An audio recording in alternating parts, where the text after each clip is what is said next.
Hello, everyone, and welcome to another author interview here on Tales from the Wandering Scribe. I am your host, Gabriel Garcia, otherwise known as the Wandering Quill and the Wandering Scribe. Now, my guest today is a first-timer here on the channel.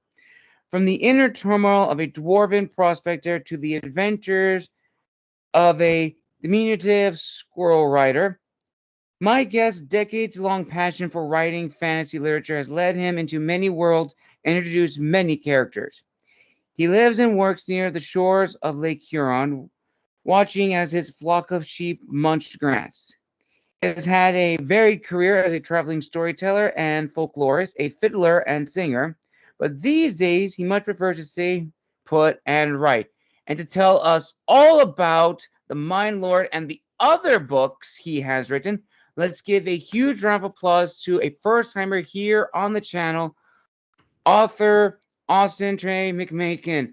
Austin, thank you so much for coming on the channel. No worries, no worries. And I go by Trae. That's what everyone calls me. In my family, it's a tradition to go by our middle names. All right. So, all right. Just it's a little bit odd, but Trae is what I go by. Always have. But happy to be here. Thanks for having me on. Thank you, Trae. Thank you so very much. So before we dive into the Mind Lord and the other books you've written, is there anything else you'd like to add about your background?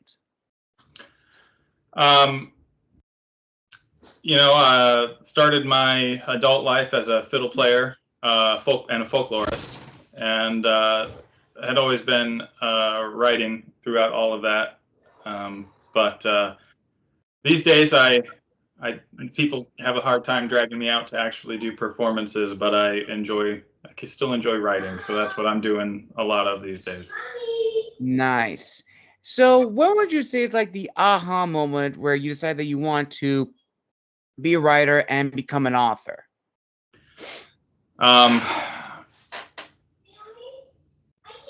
The aha moment. Sorry, I have kids running around the house, so if you can hear them, those are my kids. Oh, you're fine.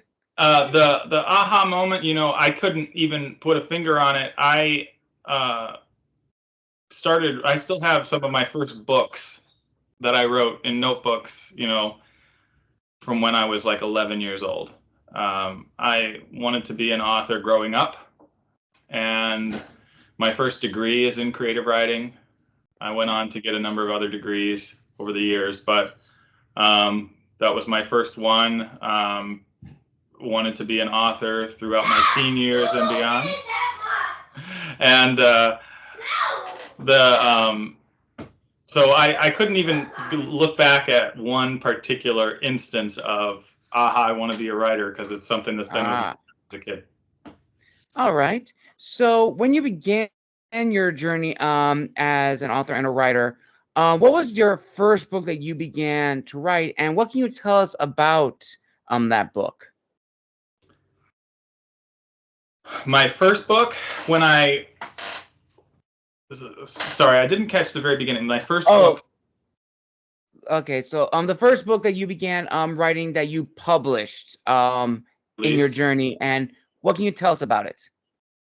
The very first book, that's going back to 2012, the first one I released. I was a touring musician and a folklorist doing research at the time, and I wrote Rosin for Breath, Reflections of a Traveling Fiddler. It's a multi-genre collection of stories, poetry, nonfiction, fiction, everything circulating around this life of a traveling, roving musician. And I released that when I was still doing tours and such. And I sold it at my shows, and did very well. And that was the first one that I ever released. Now, I'd always loved writing fiction, but a lot of that book is nonfiction. There is some fiction in it, but that was kind of how I cut my teeth in going through the whole process. And to be honest, 2012 was a different world when it came to indie publishing. Indie publishing has come so Yes. far. And even when I got my creative writing degree, indie publishing was new. I mean, there have been people doing it for years, but the resources, the easy print on demand availability, this stuff was relatively new. And in 2012, I mean, that was that was before CreateSpace joined with KDP. You know what I mean? Like, so Mm-hmm. there's a little bit more of a learning curve as far as what resources and how to get it done.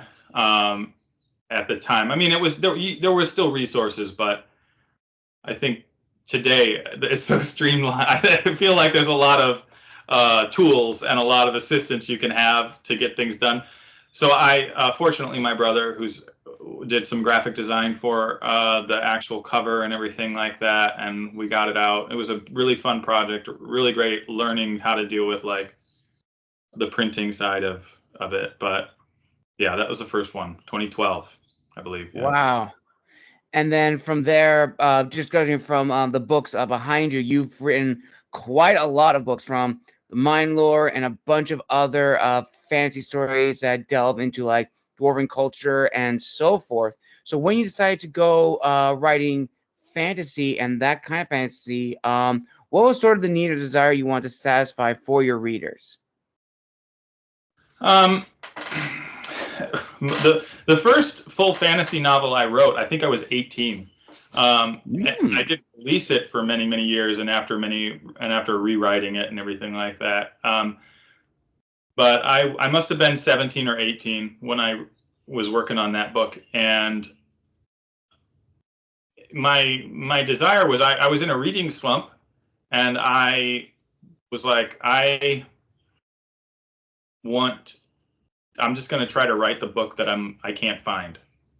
Okay. I wanted to have something. I was looking for a certain type of thing, and I couldn't find it, and so I wrote it and tried to write it. So, and I was very happy with it, and that was my first full-length novel, and with the most recent series, Mind Lord is book 5 in a series of books called The Dwarves of Icecloak. And in 2021, I was going through a lot because I was working as a hospice nurse. I'm a registered nurse as well, and I was working as a hospice nurse during the pandemic, managing a lot of death. A very, very overloaded with responsibility and the situations that were happening in my relatively rural area with the whole pandemic situation from the end of life care perspective. So I was sitting up in my attic office at the time, and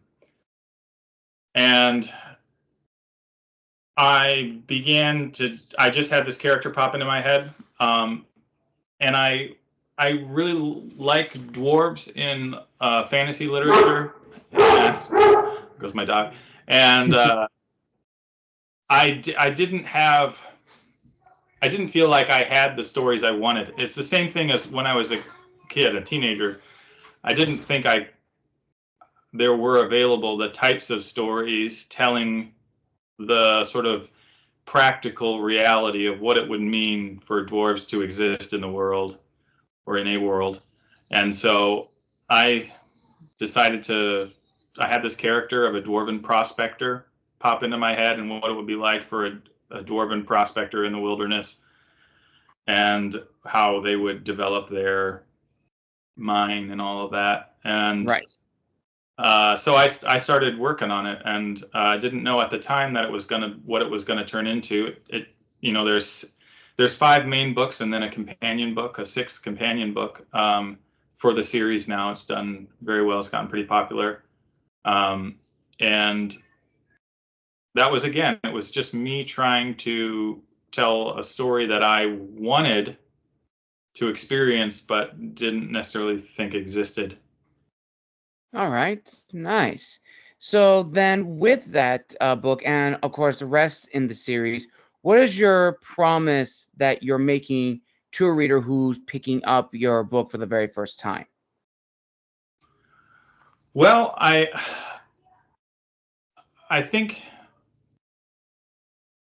the sort of the understanding that I want people to know going into my books is that I'm trying to represent through the fantasy genre very concrete realities of Mm, life. So my characters in my books, they don't just live in underground caverns and just have enough to eat. They, right. they have to struggle. They have to actually make practical decisions. And the thing I like about dwarves is the practicality. I'm a homesteader. I raise sheep. We do some small scale agricultural stuff. Um, I'm very interested in primitive technology and hands-on things and folklore, having studied folklore academically and done research and everything in that respect. These are all things that are very interesting to me. And so to put in something like, what does a practical dwarven culture look like? How do they develop it? What's their technology? How does it actually Right. work? How do they actually produce everything? And how do they look at the world differently as a non-human, species? So those are all things that want my readers to get, to experience in the books. Yeah, and I definitely like that approach because, as I'm sure you will definitely agree, Trey, that when we think like dwarves in like fantasy literature, the ones that come to mind are the dwarves of the Lord of the Rings, and of course the dwarves in the video game series Warcraft and so forth. And the dwarves are these grand engineers who make these monoliths. They are the best engineers. They bury themselves deep into their mountains. They are hoarders of wealth, and that's been synonymous in fiction and literature. That's how we as readers see the dwarves. So it's really nice to get like a different perspective of dwarven culture that we're not really seeing before. And that kind of leads into the third question. So when you published the first book in your dwarven series, what was the initial feedback like? Was it positive? Was it mixed? Was it negative? And is there one review that stands out to you? Yeah. So oh, the feedbacks kind of come in waves. So with the first book, I didn't have a particularly big following at that time. That certainly changed, but uh, at that time, I was releasing my books just as I got them done and was doing it because I loved it and I enjoyed it. I didn't put a lot of resources into marketing. And I have little kids and I have, a lot of responsibilities. So for me, writing was a passion, something I did in the evenings when my kids were in bed, and so I, was, still working as a hospice nurse when I released that one. And I posted about it online, did some very small scale sort of marketing on some dwarven fan communities, just to let people know what I had done. And somehow, early on, I got this review from someone that I did not know. It was a very long review, and it was very, very positive. It was just effusively praising the book. And I remember the feeling of, I just sort of dropped this out there and having someone that I don't know who connected with the book so strongly and then felt the desire to write such a long and glowing review. It probably really helped it to take off further, just for people to see that there. But that was one that stood out because my previous books that were released, and like I said, I didn't put much effort into or resources into marketing or getting them out there. I was just doing it as a passion thing. They had, maybe a handful of ratings or reviews, but then when something takes off like that and you start getting people from around the world leaving these. Right. So I think I don't know quite how many reviews I have now on these books, but from all around the world, when you see reviews from Australia and the UK and Canada and various places, Germany, you see these reviews coming in and people are really enjoying it and connecting with it. That's really positive. Get a lot of feedback. Get a lot of the Mine Lord was a little different because the Mine Lord was released initially as a web serial. I was toying with the Mine Lord. I thought I was done with 4 books. I thought the series was over. And I just had this sense that, I'm not really quite done. I want to really go in depth on some of this primitive technology, and I really want to explore some more experiences. And I started working on this character, and I wasn't sure what was going to happen. And I ended up saying, I'd like to try this web serial thing. I started releasing it on Royal Road, and it blew up. It went to the top of the popular list, the Rising Stars list, and it really took off. I mean, I had thousands of people following this book as it was releasing 3 times a week, and the feedback. I mean, thousands of comments, and then you get when things get that popular, and you start to be on the front page of a big website and all of this stuff. It attracts people who weren't attracted to the series before. Maybe they wouldn't have naturally been my readers, but then they see something, oh, this is popular, let me check it out, and maybe they wouldn't have ever picked it up otherwise. And so they're not maybe your target audience, and then you start getting the negative feedback. And that's just part of it.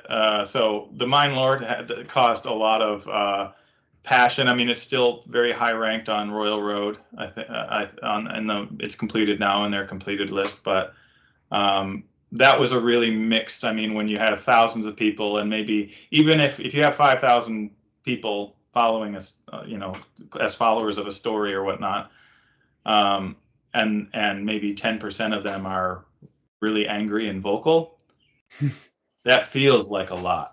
Right. So, but that's just kind of been a growing experience as the Doors of Ice Cloak has gone out to, it's the growth of that story, and that fan base has gotten so large. I mean, still overwhelmingly positive, but when it starts to go beyond who maybe would be like, I love dwarves and I want to read about them, and it goes into people who are like, well, what's this on the front page? Let me click on it. And maybe they don't like that kind of thing. Well, that's fine. It happens. But overwhelmingly, it's been a really positive experience. That's good. That's really good. So would you say, looking back at all those reviews, numerous reviews, that they've kind of validated your promise that you set out with creating the Dwarf series? Yeah, I think it's validated it in the sense that so many people have expressed that they really love it, they really enjoy it. Even people saying the web serial. I had readers tell me. One reader tell me it was like the highlight of their Monday, Wednesday, Friday was the Mine Lord being released, the new chapters, and people telling me, they're able to read it electronically, but saying, I want to order the paperback because I want to be able to have it on my shelf. And people really enjoying it and being vocal about how much they enjoy it. I remember when I finished it, one of the readers, as it was complete, and the story's over and people are posting their final comments and everything on the Royal Road, and one person said, it's kind of funny, they said, don't be sad it's over, be happy it happened, or something along those lines. And I was like, wow, it seems like people really connected with this, and that makes me happy, and it makes me feel like, yeah, when you're a writer, it's pretty solitary. No one's able to sit with you in your brain as you Yes. pour this stuff out. You're working on something and you don't know if it's gonna connect with, if it's gonna land, how it's gonna be for the reader exactly. You do your best, but then to have people really connect with it and enjoy it, it's pretty positive. That's great. And I'm actually glad you brought that up, because it is true. When you're writing something that you're passionate about, a book specifically, you do spend like hours and hours, if not years, bringing it to life. Hours of editing, years of revision, trying to find a cover artist and an editor that's going to stay true to your work, your words, your authenticity, but you still want to make it marketable, in the sense you want to attract your audience and prospective readers. And then when you put on the digital stage, there is no guarantee that it will resonate with the audience or not. And there's always that voice of imposter syndrome always lingering in the back, which I've talked with a lot of authors, and it is there. And some authors who I've talked with experience it more than others, and it is very, very real and can be detrimental to many authors who I've talked to have said that it deterred them from writing for a good bit. So for you, Trae, have you ever had moments of imposter syndrome that have stopped you writing for a period in your life? And if not, what has disciplined you to continue writing because you know that this is something that you're passionate about?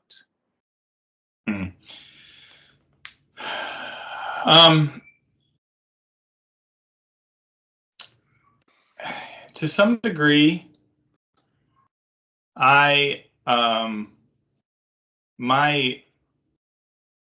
journey into writing maybe shielded me from some of the imposter syndrome for this reason. If I kind of explain myself. Okay. I wanted to be a writer through growing up, and then I went and got a degree, a BA in creative writing. And my experience there, growing up, I just wanted to be a fantasy author. I got into my BA, and it's like genre fiction. It wasn't even really talked about. It was like literary fiction and poetry, Right. and like genre fiction in that kind of academic creative writing setting. It was kind of like, it's not, it's not necessarily that anyone said, oh, we don't take that seriously. It just didn't feel like there was anyone openly doing that. And I also, at that time, like I said, at that time, the resources and the existence of indie publishing was a very different world. Yes. And the traditional publishing industry, as I learned about it, I was like, this is not something that I'm going to be.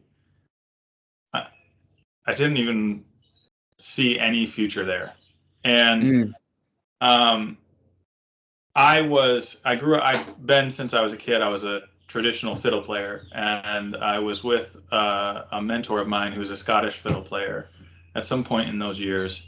And I love fiddle playing, and basically said to me, I've taught you all I can.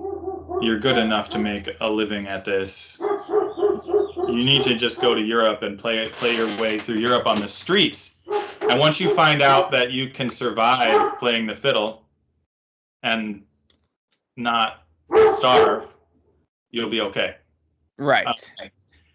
And the stress is off at that point. And I never ended up at that time going to Europe. That time I went over to Europe and played with a band once since, but I did play on the streets in the U.S. a number of times, and found out, really, I can just, if I'm in between gigs and I need some cash, I play on the street and then be okay. And I ended up making a career of it for a number of years, and playing music.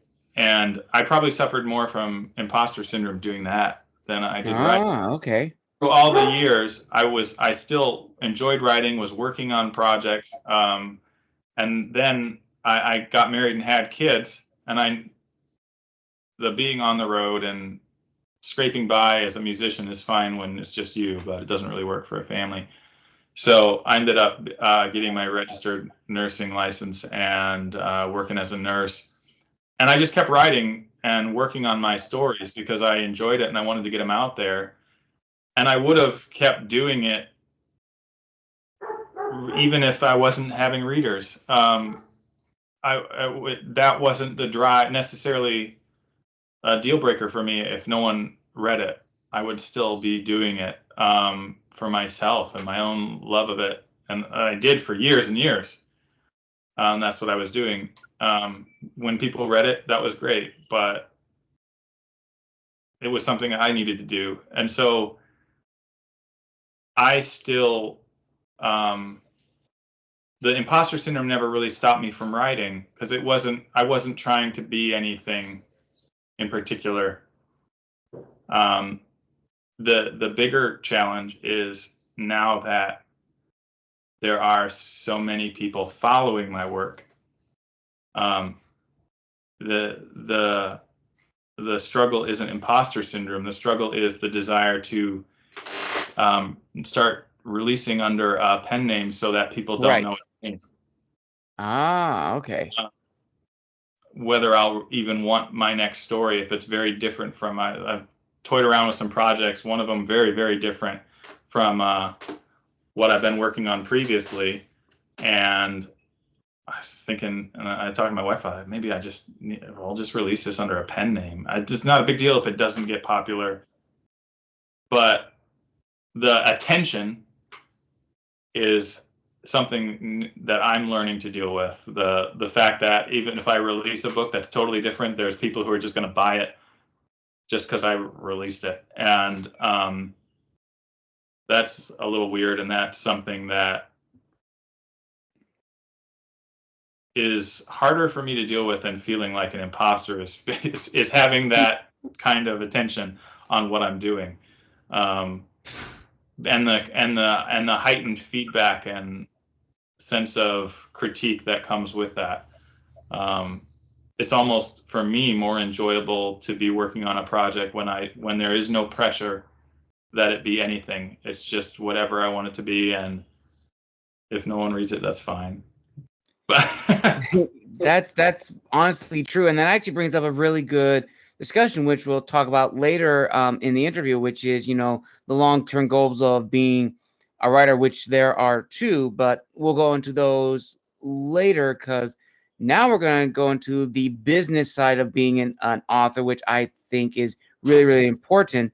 So, Trae, what you said in the beginning, so you began your journey or your writing back in like the early 2010s when self-publishing as an industry was vastly different from the self-publishing industry now in 2024. And looking back from that period, how important would you say for you as an author to really understand who your audience is? Because I think that's the thing that a lot of authors don't even take consideration, like if who they're writing for, like what's their audience. Some write for the general fiction audience to see if they can try to get the whole market, but some really want to hone in on a specific niche. Either it's sci-fi, fantasy, romance, even like the companies like romance fantasy, which that has been like huge. I've interviewed a lot of authors who are in that subgenre, and that's like the dominant one. So, in your opinion, Trae, how important is it for an author to really understand their audience and who they are writing for? From a marketing perspective, it's really important. From an artistic perspective, meh. Marketing and understanding your target audience and what are trends and everything, that's all super important. And over the past, over a decade now, I've learned a lot about marketing, especially with the Dwarves of Ice Cloak, and that I've over the years, and the resources for marketing now, again, just to not to harp on this one topic, like the resources for running indie ads now compared to a decade ago, it's just a different world. But Yes.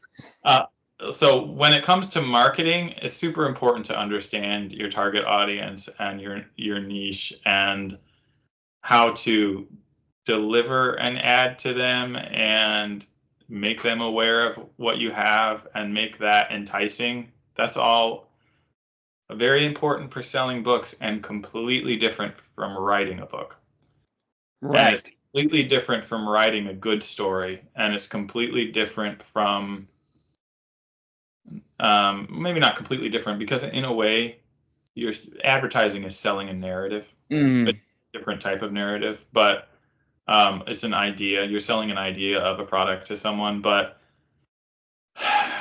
when it comes to actually writing, it's not my thing to try to pick a popular genre and then try to produce a popular book in that genre. It's just not it's not what excites me. It's not what interests me.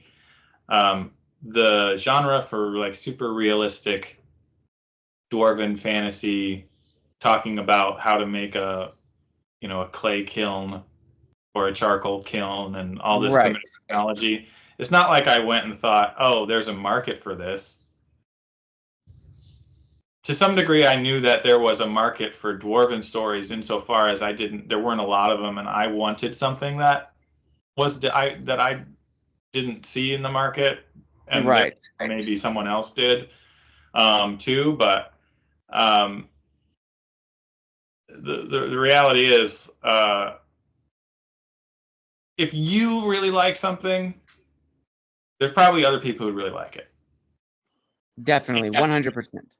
And so for me, writing is, I don't want to write something just because I feel like I have to, or I feel like it's the thing I'm supposed to write. I don't try to make it's like, it's a hobby business for me. But I don't try to make a living at it.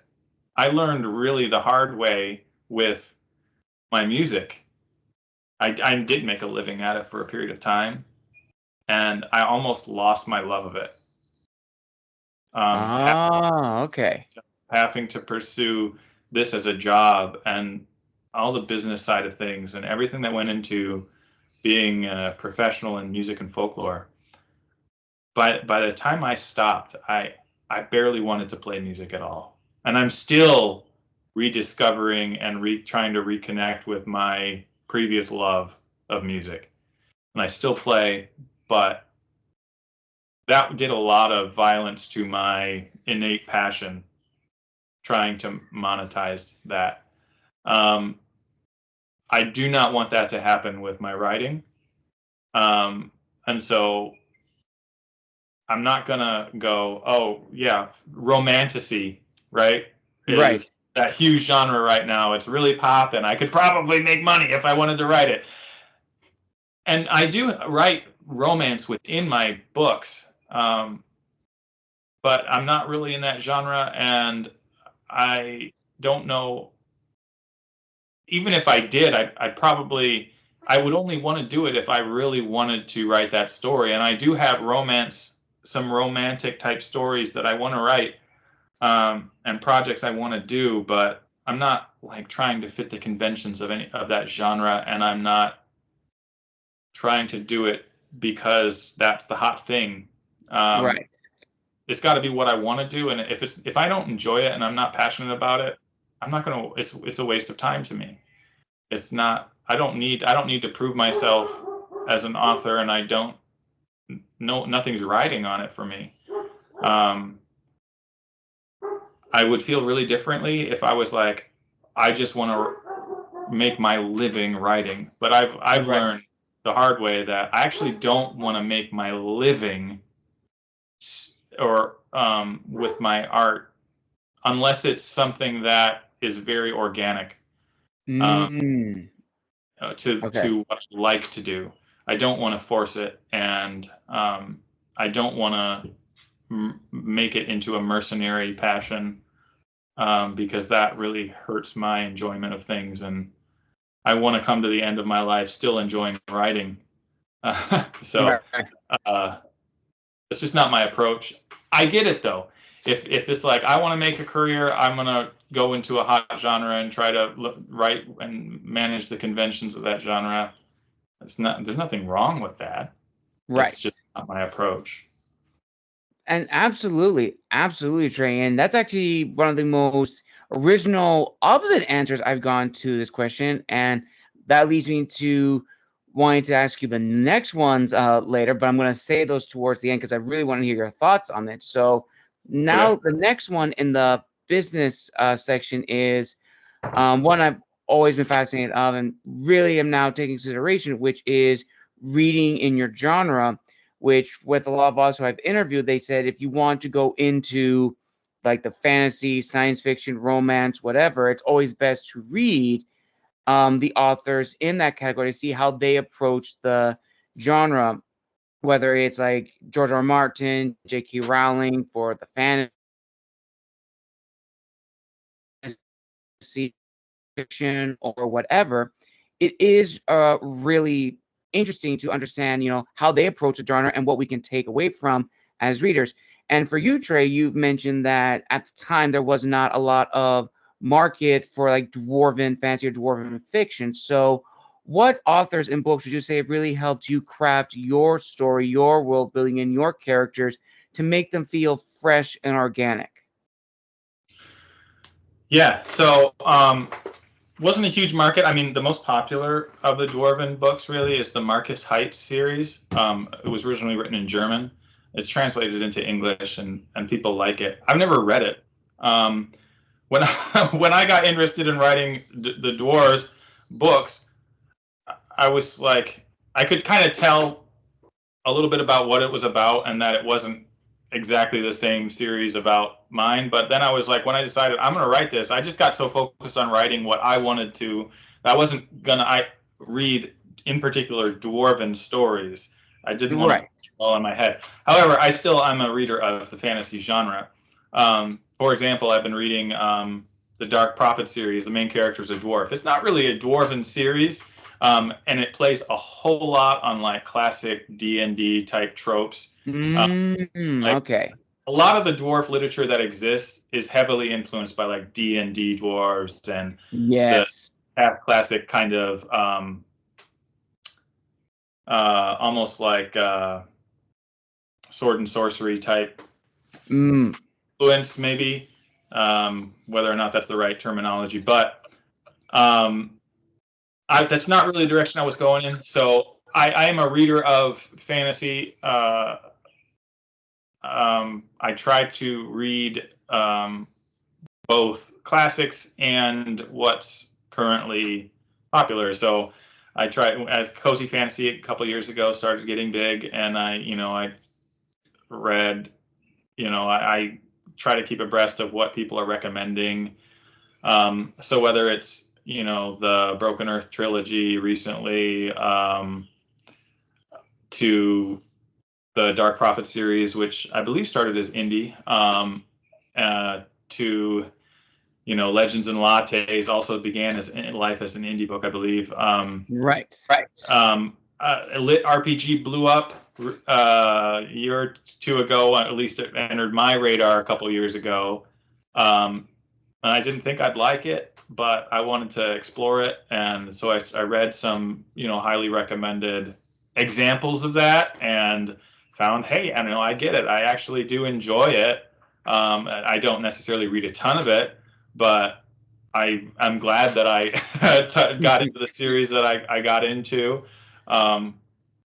So I'm still trying to enjoy and find things that I enjoy within these emerging genres of fantasy.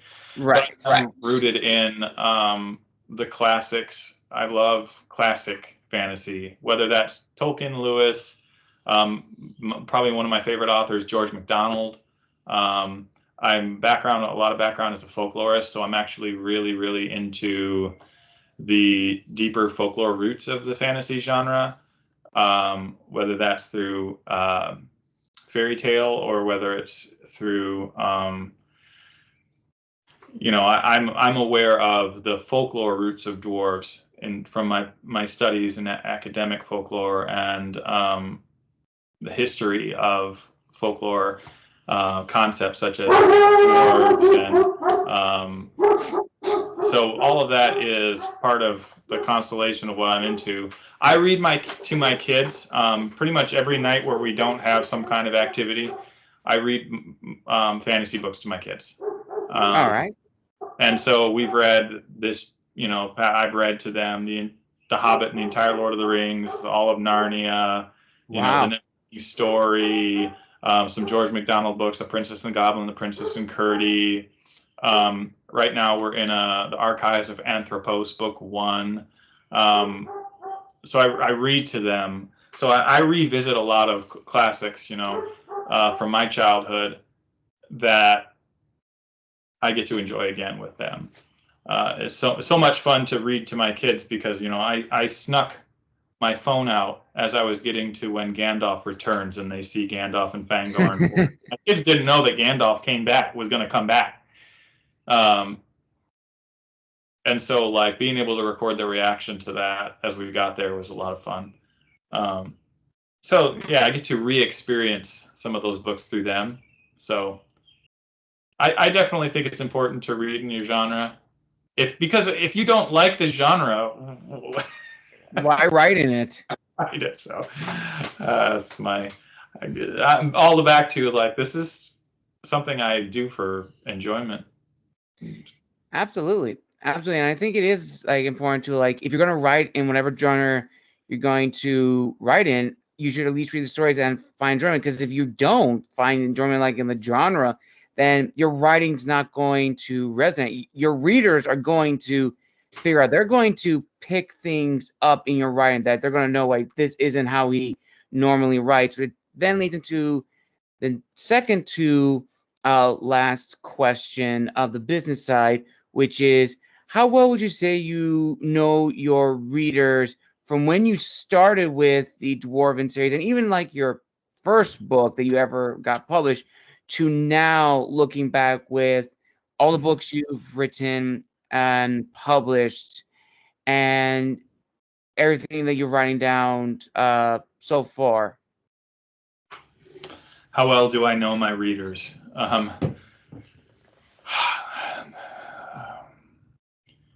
In some sense, I got to know some of them pretty well because like when the Mind Lord was releasing, I started a Discord.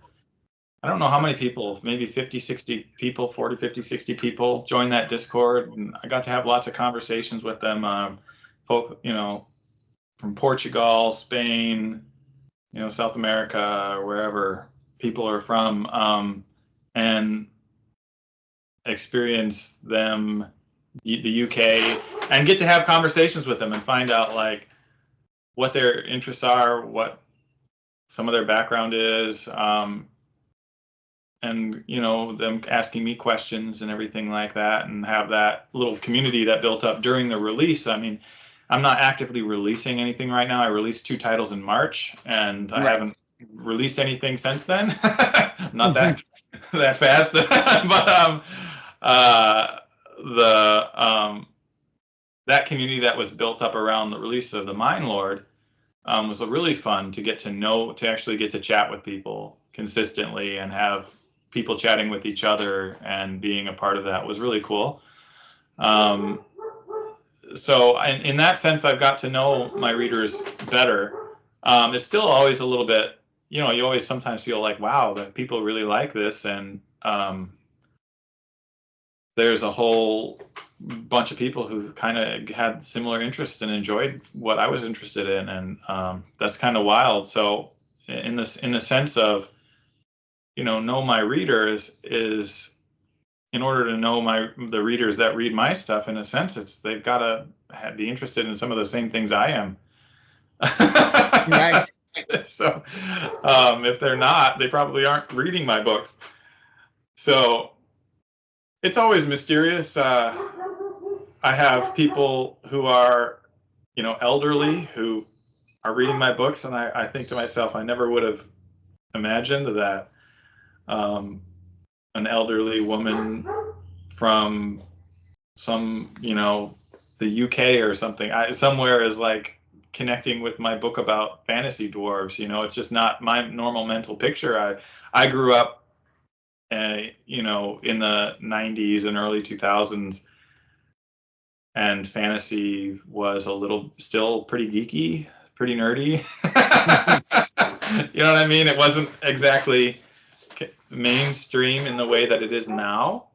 I think video games and some of the big movies like The Lord of the Rings had a big Yes. part in taking it mainstream.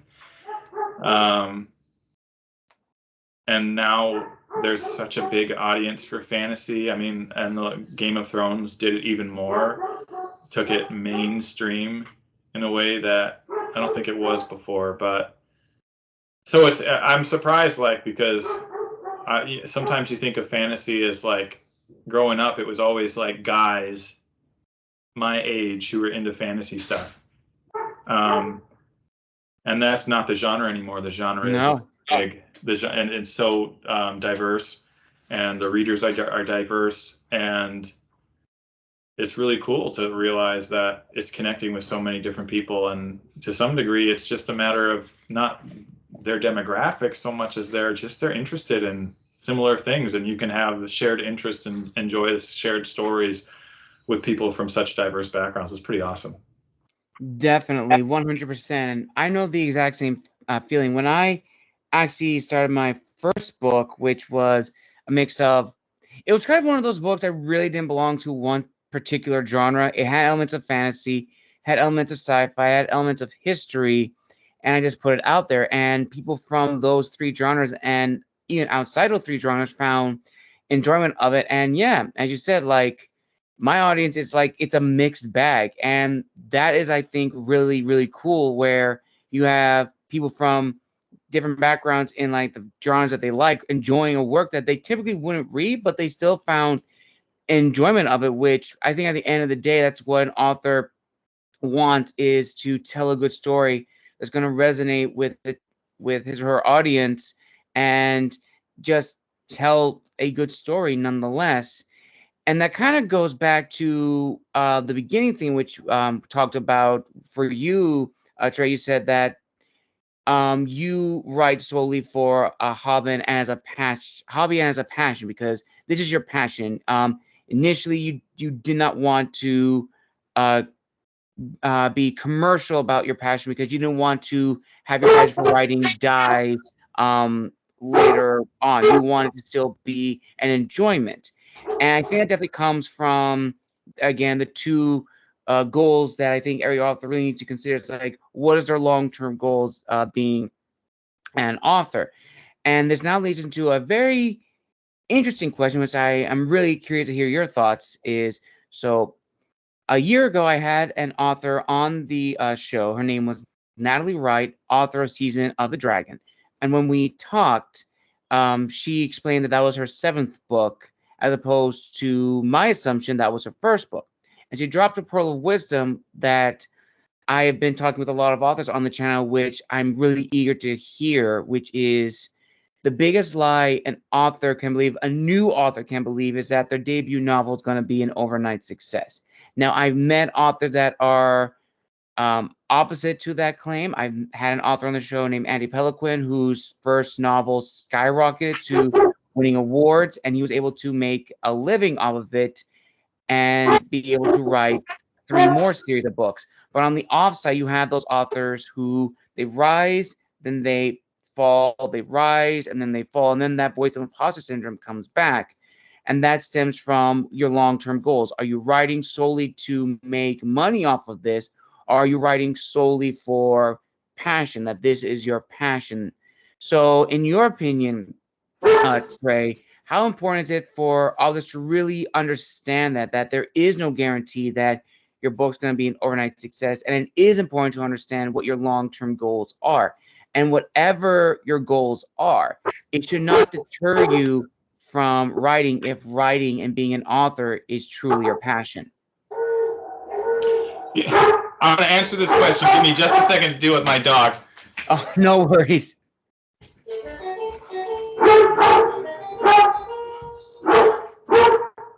No worries, no problem. A lot of kids running around and dogs getting riled up. So I have a flock of sheep as well, and there's can get wild around here. There's no guarantee with art, and one of the biggest things that I get frustrated with artists about, and this is true of music. I used to teach music at a university for a short period of years as an adjunct professor, and I've been around a lot of very high skilled musicians and a lot of people trying to get to that level in music, and I've been around writers, and something that I've learned is the world doesn't owe artists anything. Right. And a lot of artists get in a position where they feel that because they are artists, the world should take care of them. And the world owes them something. And people should be paying attention to their art. And that people should be compensating them for their art. It's simply not true. No one owes me to read my book or to care about it. No one owes me to listen to my music or to care about it. No one owes me that. No one owes me money for what I produce. It's not true. Just because I want to be an artist and I value the arts doesn't mean that other people need to. And there's an entitlement that can slip into artists' perspective, and a kind of, which is a kind of way, in some sense, it's very looking down on people who aren't artists, that maybe they're what they do is not as important, and therefore they should support artists. Most people who call themselves artists aren't necessarily producing anything that's feeding anyone or providing important life. The Maslow's hierarchy of needs. I don't know if you're familiar with Maslow's hierarchy of needs. Art is not is like in the last category, right? So that's important to know going into arts and being an artist. The world doesn't owe me anything. And when you were writing a book, the moment you stop writing and telling the story you want to tell and creating the art you want to create and turn to trying to get people to buy it, you're stopping the artist and you're starting the business. And you have to deal with the reality of business, which is that you have a product, you have some form of service or commodity, and that you need to market that and sell that, and no one owes you to buy it. And there's no guarantees. There's tons of people who want to do it. There's a flood of content. A lot of content is cheap. I said to a buddy, I every once in a while I do these gigs, mostly historical gigs, where playing historical type music, and I play with these guys. We do some historical stuff, and I'll still every once in a while they'll call me up, hey, do you want to do this thing? And I'll be like, okay, I'll do it. I don't like to travel much anymore, so I turn things down typically nowadays if they're far away. Right. But if it's something that I can do in an afternoon, okay. And I had this one where the gig was near my father-in-law's house, and so even though it was a couple hours away, I said, okay, I'll do it. And then I drove my son down so he could spend the afternoon working with my father-in-law in his wood shop, his grandpa. Right. So they got to spend the day together, and so I did the gig while they got to spend the day together. So it was kind of a win-win, So I said, okay, even though it was a little ways away. And I said to a buddy, though, afterwards, I said, the pay is the same it was when I was a teenager. Because I grew up in a family of professional musicians, so I was gigging from a fairly young age. And I said, this is the same pay that I was getting as a teenager in music. It doesn't go up. It's just, it's not valued. And, that's the reality of it. And I'm not going to waste my energy complaining. I can always say no and not do it. But that's the thing. I mean, it's a business. It's a really, really competitive marketplace when it comes to arts, and everyone thinks that their art is great. Maybe not everyone. People, like you said, the imposter syndrome, people doubt themselves, and I get that. I think for me, the trick is, am I doing what I like, and am I going to still do it even if it's not received and no one else values it? Is it still valuable to me? If my answer is yes, then it doesn't matter. 100%. That is probably the most original and truest answer I've ever gotten on the channel with that question, Trae. So thank you so much for answering, providing insight into this, because I did offer a new perspective, which is true. When it comes to arts, like society or the world doesn't owe art as like a thing. Like there's no obligation that a person's going to pick up your book or buy your painting or whatever creative outlet that you have. And you have to understand that. And if you do decide to transition your mind from being a writer who's writing as a hobby to being a professional writer or author, that's two different mindsets with two different goals. And you have to understand each one has its own share of consequences, but are you able to take on the consequences, which is very, very fascinating. So again, thank you, Trae, for providing that differing perspective on this question. And now we arrive at the final three questions of the interview, Trae. So I'm going to combine the first two together in like a two-parter. So for you, Trae, looking back on your life with everything that you've done as writer, folklorist, and everything, who would you say have been your biggest supporters on this journey of yours? And have you ever gotten a sense of validation from fellow indie authors who have come across your work, or that you've interacted with on social media and you just exchange each other's stories? Yeah.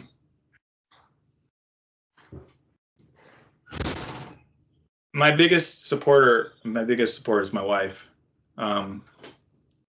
And my wife is one of the things that I'm always been attracted to about her. She's very intelligent, and she has a literature degree and double major with in French as well, and she knows literature very well. She also has a master's in storytelling. I met her in that master's in storytelling program, because that's also one of my degrees. And she was a performance storyteller, and very talented, very artistic, and had always supported me in what I was interested in, what I was doing. The last tour I took was the summer after we got married. She came on tour with me. I had never read one of my books up until a couple years ago. All right. I think she tried to pick one up before and never really got into it. But then she really, really got into The Dwarves of Icecloak. She's read the entire series and is a big fan of that.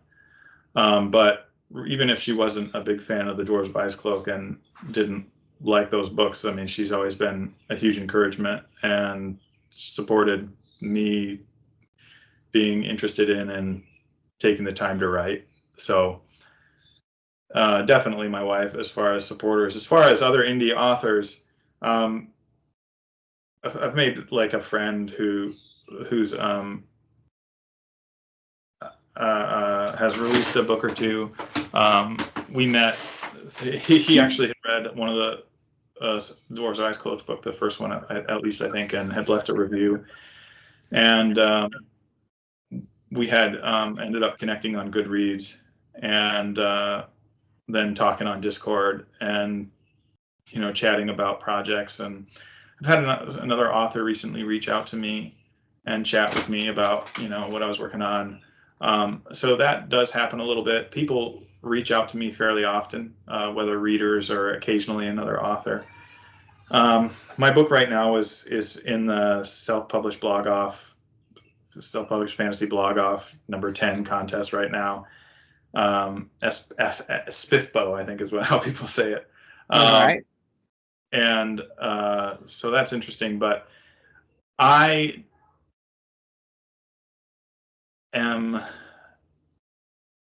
live a pretty full existence as far as responsibilities and everything, and I'm probably a pretty introverted guy. And as far as like having a really super active presence on like social media and Twitter, I'm not great at that. I'm not great at the social media stuff. I'm not particularly driven. I don't like want to go to conferences.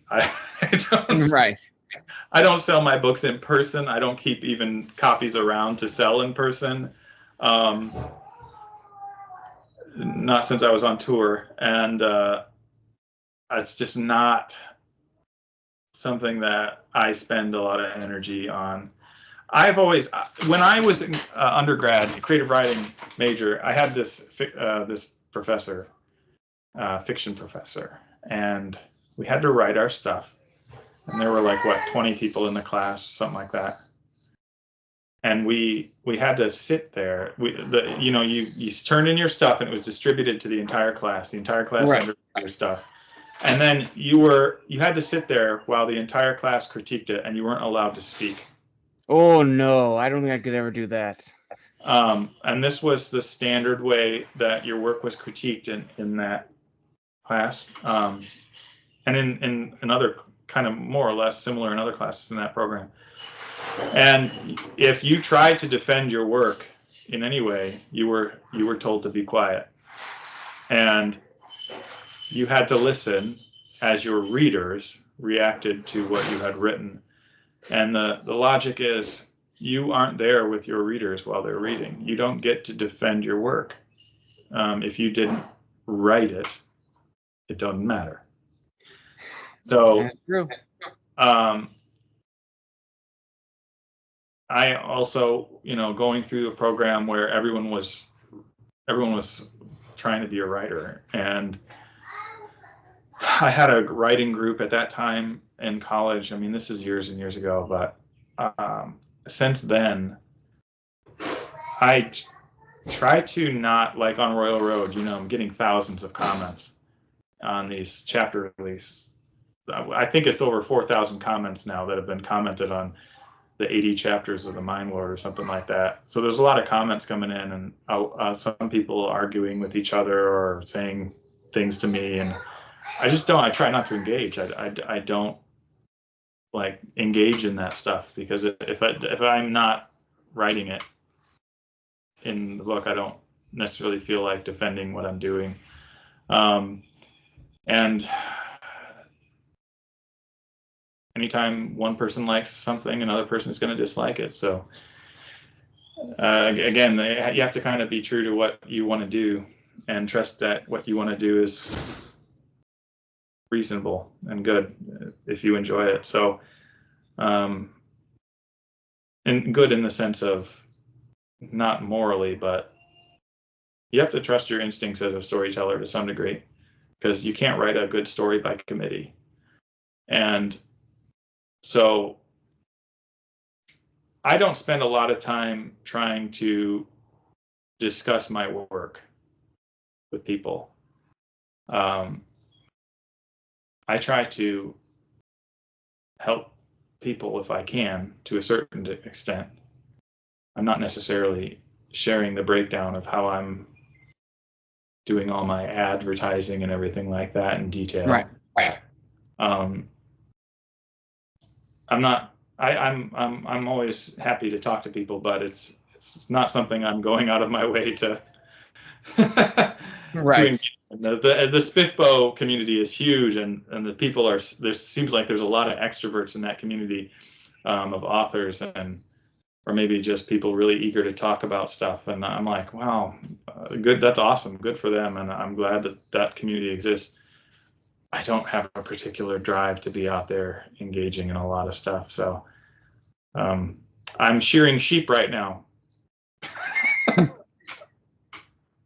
Hey, that's a very, very true.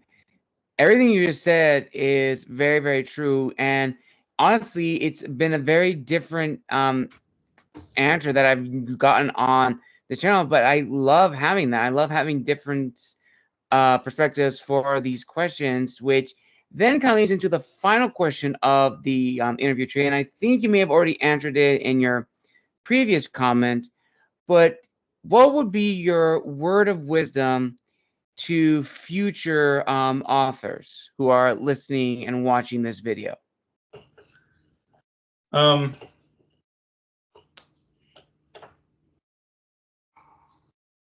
If you want to write, it's because you feel like you want to tell a story.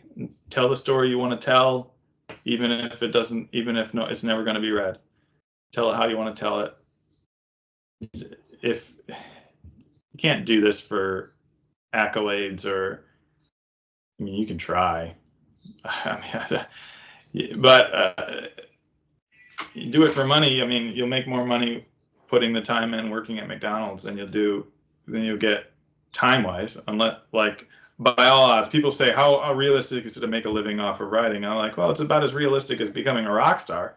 I mean, can it happen? Yeah. But are you going to plan on becoming the next, pop star? Right.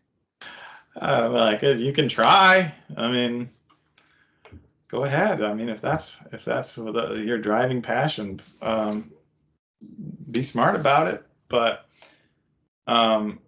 it's certainly not something I would advise my kids to do. But if you're an aspiring author, being an author just means that you're writing books. To me, being a writer means that you write. Being an author means that you write books or write some kind of product. So if that's what you like to do and what you want to do, then there's no reason not to. There's nothing to stop you.